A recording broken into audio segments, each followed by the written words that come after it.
Hello everyone, my name is Starkat Lazuli. Welcome back to another episode of Imperial Diplomacy Championship Series. I am playing Russia and we are picking right back up with 1647. Let's go into spring moves. We have a lot of maps to cover today. So I believe this is the phase where we start seeing England gaining power, accumulating power, and making a rush to the victory threshold here. England has started to go around Addie, right? Addie has started to go around claiming that she can solo the game in this year. She just needs a little bit of support. I'm kind of hesitant to give support, but as long as she keeps attacking Sweden here, good, great. Keep it up, girl. We're gonna be focused a lot on this episode in what it's like to play a dying power. You'll note this year I am giving up 2 dots in the east. I think that this is a really good opportunity. It is going to destabilize the region a little bit and, just let my rivals fight amongst themselves while I consolidate my units like the Slaptev fleet moving over to Kara. And maybe I can get something done like have Kara go to Spitsbergen or cover Arkhangelsk, something like that. I also managed to work with Poland to get this nice convoy into Abo here. I'm quite happy with that. And then you'll notice I'm also stabbing Poland here a little bit to prevent Luxon, playing Poland, from taking back Kiev. Ottoman and I have been working together for quite a long time. This bounce here is Ottoman trying to protect my dots from Safavid, who is just racing up the leaderboard here. Now, unfortunately, Safavid did manage to take Moscow. There's nothing I can do about this, and that is going to bring us to the retreats phase here, where Ottoman is able to retreat into my dots. And it's kind of no question, I don't have the leverage to prevent anything like this, and I figure it's better in Ottoman's hands than Safavid's. So Ottoman takes the retreat into Arkhangelsk, and this opens up some opportunities with us here. Ottoman at this point says, maybe we can have you keep Arkhangelsk, right? We still have the fall phase, so what we're going to do is have Arkhangelsk convoy through Kara Sea into Spitsbergen, right? Meanwhile, I am going to convince Addie, playing England, that Barents Sea can move to Arkhangelsk. Kara Sea will support her in, because I would rather, in this narrative, England have Arkhangelsk than Ottoman or Safavid. And Fiend, playing Ottoman, he is going to talk to GameCube, playing Safavid, and say that he's going to be going to Novgorod or something, and Safavid will be able to backfill Arkhangelsk so that, we can kick Russia out of here and move on towards brighter days, brighter pastures, greener pastures, perhaps. So let's take a look at the fall moves here. This convoy, it goes through, and just as we predicted, England and Safavid bounce each other in Arkhangelsk. Now, just in case, I have Smolensk move to Novgorod to cover, in case there's a Moscow to Novgorod move. That'd still be bad for me. England would still get into Arkhangelsk, but there's also a chance Sweden in Kola could have bounced here regardless. So this Verk core was something that Ari had been warning me about. she really didn't want to have to fight Safavid through this game. Well, more than in India. Of course, they're fighting each other in India, but she didn't want to have a fight on the Arctic Ocean up here. Arctic Ocean, excuse me. What else do we have? This is fall, right? So I do manage to keep Abo, and then this really confused me. In spring, we just saw the Polish fleet convoys me into Abo, right? And then in fall, supports Narva to hold. So Baltic snipes Gdansk. Very weird moves here. But it's just another example of Luxon wanting to play both sides. Sweden and I have been at death war with each other since the fall phase of the first year, so well, arguably the spring phase too. But yeah, this is all to Luxon's advantage, and here we see another case in point. But this is a good opportunity where I want to discuss what to do to stay engaged in a late game position where you're dying. So, look, I'm all the way down here on the leaderboard. This is sorted, right? So those more likely to win are near the top, and you see we're getting very close to the victory threshold. I am not going to win this game. The reason why I was offering England support into Archangelsk here is that I am giving her this narrative that I would rather this game end quickly, being with an English solo, and that will give me more SC in the end game. So, you know, I'm losing these 2 dots in the east, but I could have, is this 3 SC, I believe? Oh, it's 4, because I take Abo here. So 4 SC as an endgame position, better than 3 SC, better than dead, right? So the sooner the game ends, the better. However, that is not a very engaging way to play diplomacy. I would rather make pitches. So I go around to all my different neighbors. Here you see I'm doing this with Sweden. I give Barkadas a pitch. I'll support you into Umea, you tap Finnmark, and that way England is not able to capture this dot from you. You survive longer, which slows England down, and then in return, just let me keep Abo. Maybe give me Narva too, right? These kinds of deals, these kind of pitches are what keeps me engaged in the game. And that's going to be the focus of this video itself. Don't give up. Even if you're in a late game position, a death spiral, right? I called it a death spiral in the previous video, if you watched that. Don't give up. These games are made, these games are made in a way that there are going to be very few people who win, and everyone else is going to be losing to those players. Sometimes in a big map like this, you just have one person who wins. Here, right, England, Addie, she is threatening a solo victory, but I don't want to give that to her because that's boring. It's more interesting to me to see, oh, maybe I can capture Abo and Narva.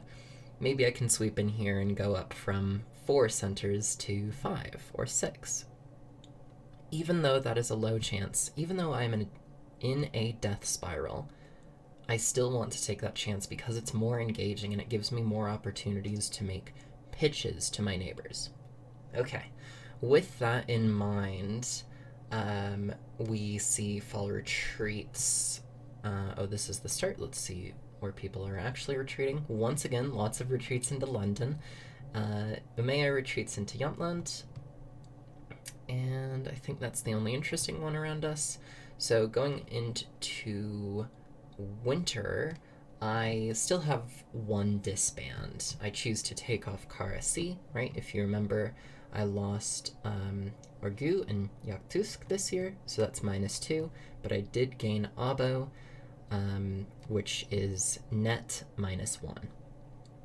So something's got to come off here, and I really want to keep my armies around. The Kara C fleet was able to pull off this really funny move to get an Ottoman army into Spitsbergen. And I kept Archangelsk with that. But now it's looking like I'm probably not going to keep Archangelsk. It would take a lot of work with Kara C covering it, and Barents could cut the support or move Kara in, and then you have this army which is coring. It just doesn't look like a good position to be in. I would rather keep my units over here, take Narva, and then have Novgorod try to organize some silly stuff where maybe I can get a bounce here to protect Archangelsk. Maybe Safavid just misplays and I'm able to cover all my dots and get +1 in Narva. That'd be great. So that's what I'm going into this next year with. Oh, I did mention the England solo possibility. She ended up very close. There were just a couple dots that she missed. So without my actions, or I guess I should say, if I did everything that I told Addie I would do, right now she would have Umea and she would have Archangelsk, and that would push her over this threshold. She'd be at 57. And the game might very well end, but the game does not end. This is also kind of funny. Sweden just pulls off Gdansk. So the game does not end. We are getting very close to reaching Imperial unity, but if a game doesn't end in a solo like this, it's usually going to go on a bit longer as people get within the 30% VSCC margin, just to extend the game on. Particularly, we can see like Safavid has still got a lot of potential to grow. Ayutthaya has bubbled up again, up to 2nd place now, and France, like this England-France alliance has been going strong. It's tough to say. I haven't been paying super close attention to the England-France relationship, but it does seem like England-France are still mostly buddy-buddy. Okay, let's go on to 1648 spring. I am disappointed.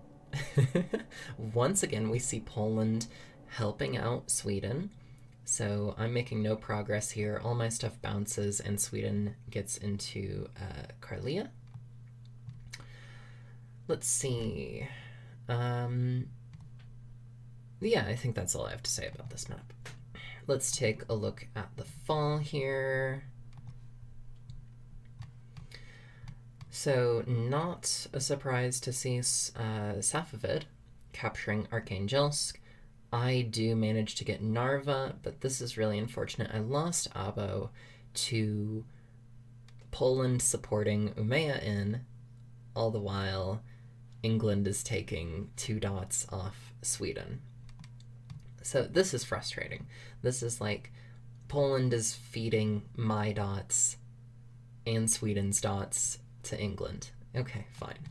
But it does look like there is some arrangement going on here. Poland is taking Lubeck from England, and England is not fighting that.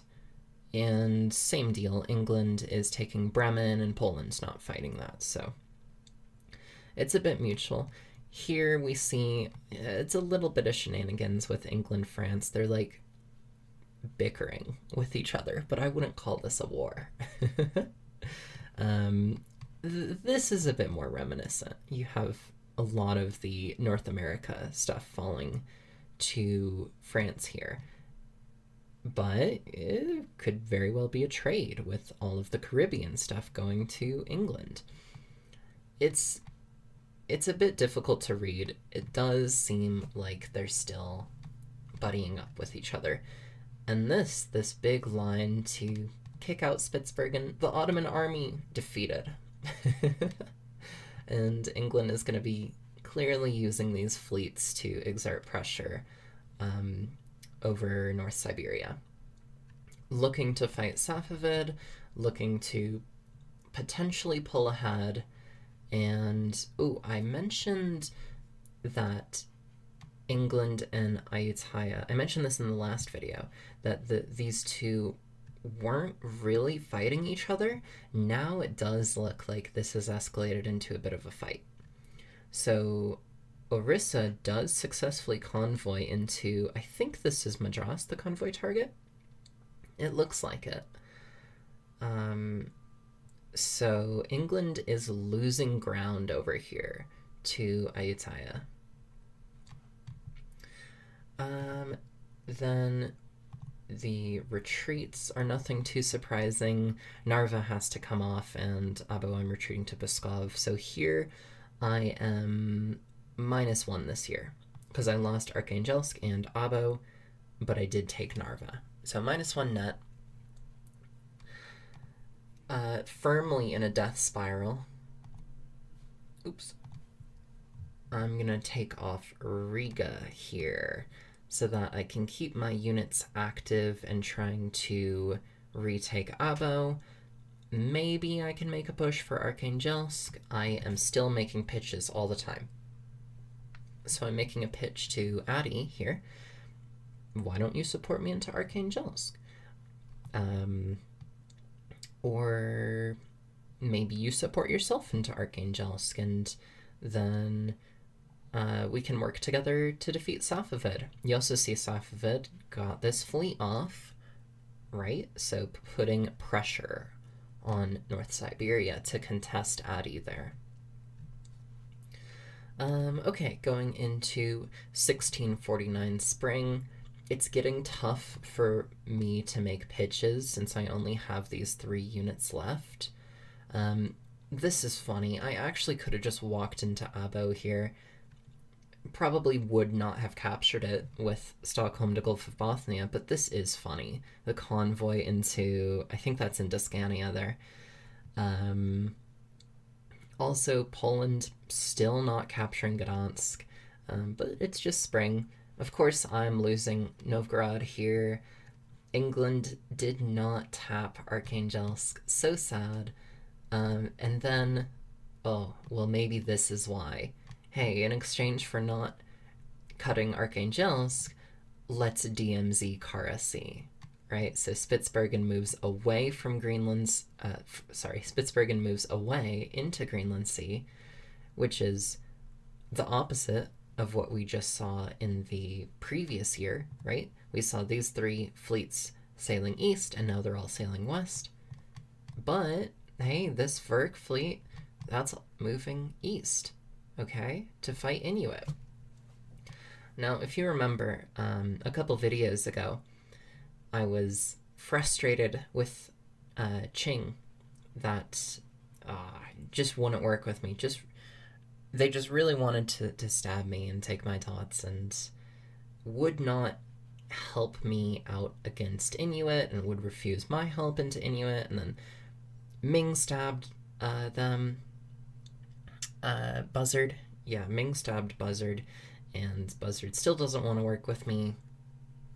So I start taking a bunch of dots off Buzzard, and then finally they want to start working with me, but it's too late. And this is what we see. This is why I said it was too late, because it's like I'm sacrificing these units over here. It's not working out. Ming does not care to contest Ayutthaya at all.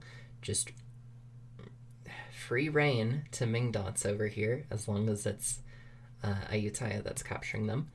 And yeah, Qing has no defenses from the Inuit attack. Until Safavid comes to the rescue. Safavid is going to try and make sure that Inuit does not bubble up. This seems pretty realistic given how Ute Shoshone is just tearing Inuit apart. Walking into uncontested dots like this, even giving a tap on the capital, which is what prevents, it prevents Inuit from taking Labrador Sea. So it's bizarre. It's bizarre.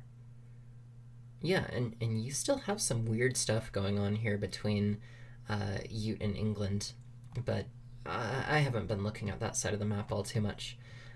Just trying to make pitches to my neighbors.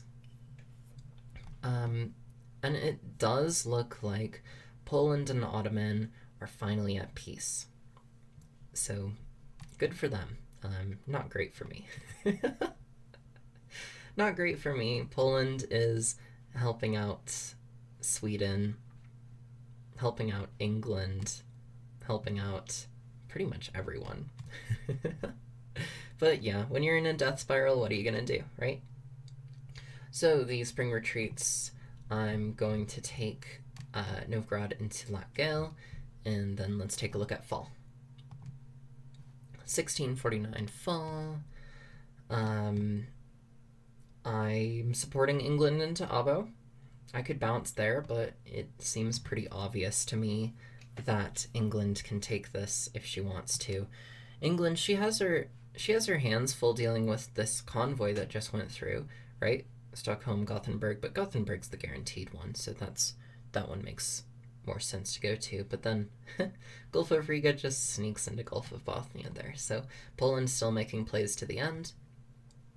I am now trying to reverse this, get England back fighting Safavid, and it kind of looks like I'm successful. So, like, this is funny, right? Iceland Basin moves to Norwegian Sea last year, and then in spring of this year it moved back, and then in fall of this year it moves back again. And we're seeing similar stuff with Greenland Sea, right? Where first it went into Spitsbergen, then it goes into Greenland Sea, now it's going into Kara Sea. And yeah, England is able to take Arkhangelsk, England is able to take Abo, Umeå, all this stuff, right? So now, when we look at fall retreats, the scoreboard has been updated, and you see England is firmly above the victory threshold. But now there's a couple others also above the victory threshold. Ayutthaya and France, and Safavid still has a really good chance of taking over. Like, Safavid is still growing, taking Turkey, probably going to be taking some of Inuit's dots up here. And Safavid's campaign down into India has been going quite well too. So Safavid definitely still has a chance to reach the victory threshold here. Yeah, I am now down to just 2 centers. Very sad. The retreats phase. Everyone is retreating into London. Almost everyone. Ottoman to Smyrna. And then winter builds right here. I have to pick one to take off. And at this point, a joint impunity vote is called and passes, meaning that the top 4 players here are going to win. So the game ends here with victory to England, Ayutthaya, France, and Safavid. Ute, I think Ute probably could have made it. Again, I wasn't looking too closely at North America, but I distinctly remember there was one phase, like the year before this, or something around there, where I was just looking over the map, like, oh wow, Ute has all this. Even colored a tile over here in Japan, right? It's impressive. It's impressive. Um, but this is where the story is going to end. And yeah, it was a really impressive play by Addie, especially. I think Addie played this super well. England, right? She managed to take all of Scandinavia except for this one little convoy that got through in the final year. Um, Netherlands was captured by her, and then France came in and retook that. But like even Madrid, that's super impressive. Making some claims over in Africa, and then this trade between England and France, where France gets free reign on North America and England gets free reign on the Caribbean. There are so many supply centers down here in the Caribbean. That is a lot of points. This gives England and France better capacity to work with each other to fight Shoshone, which maybe would have cost you the game, but yeah, hey, three armies and Great Plains, right? It's not a bad position for you at all. And then, of course, India. Adi did really well in India, right? Portugal got totally kicked out. Portugal only has claims down in South America at this point in the game. Mughal was entirely eliminated. And then, let's see, Ming just barely survives. Even getting this army up here to Nivux. But yeah, like, a lot of that is Addy pushing for these fights, for those fights that are in her advantage too. Safavid GameCube, he played super well. He was really warmonger for a lot of the game, just trying to fight everyone that he can to pick up a ton of different dots, and I had thought that would bite him in the ass, but really it didn't. He played it super well, and he just snuck in to the victory group. So well played, well played. It was really great to talk with Ayutthaya some. I have a soft spot for Ayutthaya. It was the first power I ever played in Imperial Diplomacy, all the way back in A2D. That was like almost 2 years ago now.